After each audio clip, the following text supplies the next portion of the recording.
Hey everyone! After watching Duncan's videos on the John George case today and reading comments supporting vigilantism, I wanted to explore its potential dangers. We have all seen vigilantes depicted as heroes in films, TV shows, and books, portrayed as righteous individuals, standing up for justice when institutions fail. But in reality, vigilantism is far from heroic. It is dangerous, reckless, and undermines the very foundation of a just society. To illustrate this, let's examine a deeply disturbing case from Wigan, the tragic murder of Christopher Hughes.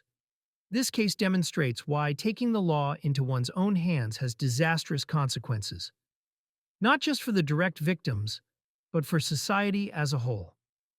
The case of Christopher Hughes. In February 2022, Christopher Hughes, a 37-year-old father from Wigan, was accused of a sexual crime. There was no legal investigation, no due process.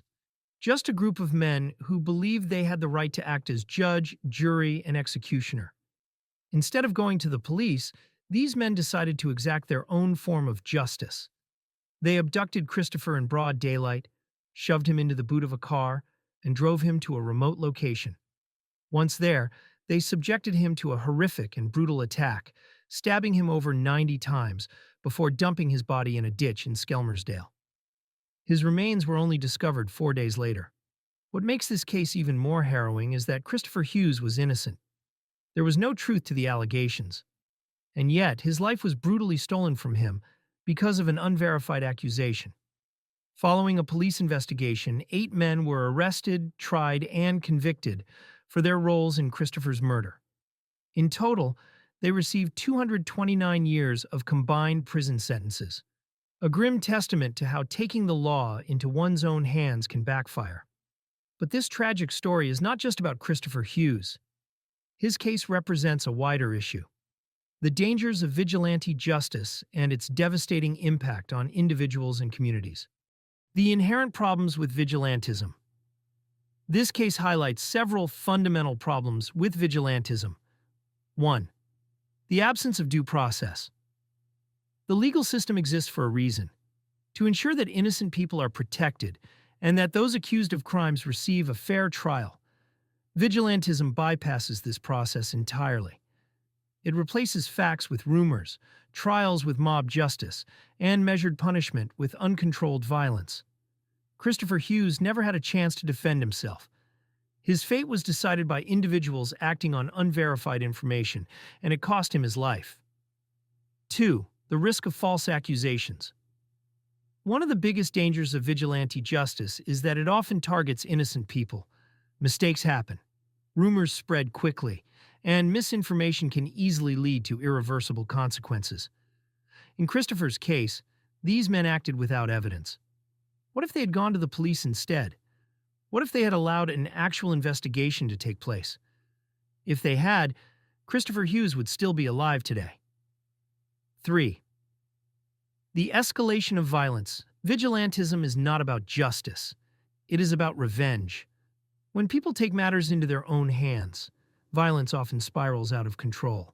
In this case, the punishment these men inflicted went far beyond any rational sense of justice. They didn't just kill Christopher. They brutally tortured him, inflicting over 90 stab wounds. This kind of brutality shows why vigilante acts often escalate beyond control, turning what could have been a legal investigation into a horrific act of mob violence. The undermining of the legal system.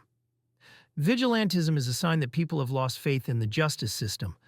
But when individuals decide to enforce the law themselves, they actually weaken the rule of law rather than strengthening it.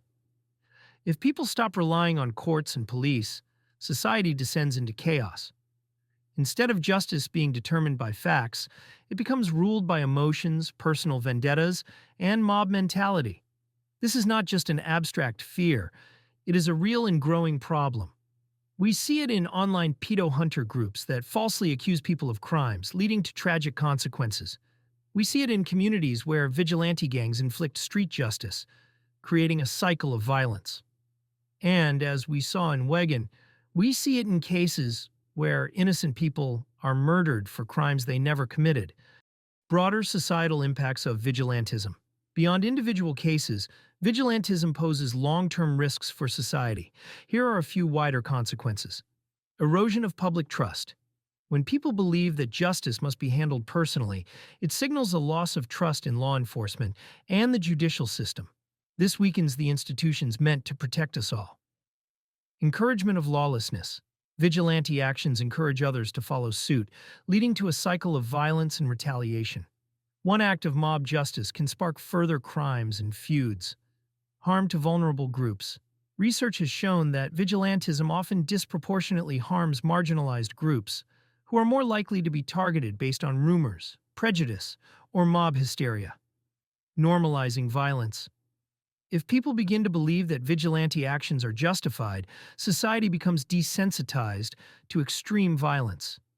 This can lead to further attacks and a more dangerous world for everyone. The solution: strengthening, not undermining, the rule of law. So, how do we prevent cases like Christopher Hughes's from happening again? The answer is not more vigilantism, it is stronger trust in the legal system. Encourage people to report crimes properly. If someone is suspected of a crime, the correct response is to involve law enforcement, not to take matters into our own hands. Fight against misinformation. We live in an age where rumors spread faster than ever. It is crucial that we verify information before acting on it. Hold vigilantes accountable.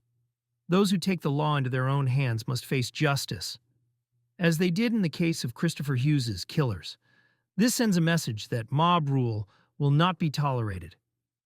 Improve confidence in the justice system. Governments and law enforcement agencies must work to improve the efficiency and reliability of the legal system, so people do not feel the need to resort to vigilantism. Conclusion: the murder of Christopher Hughes is a tragic example of what happens when people abandon the principles of justice and act on emotion instead of facts. Vigilantism does not create justice. It creates injustice, chaos, and irreversible harm. We must stand against this dangerous mindset and reinforce the values of fairness, due process, and accountability. Because justice belongs in the hands of the law, not in the hands of those who act without restraint. Now that we've explored the dangers of vigilantism, consider the John George case. What if Madison Allen and Johnny Smith had been inside when the family broke in?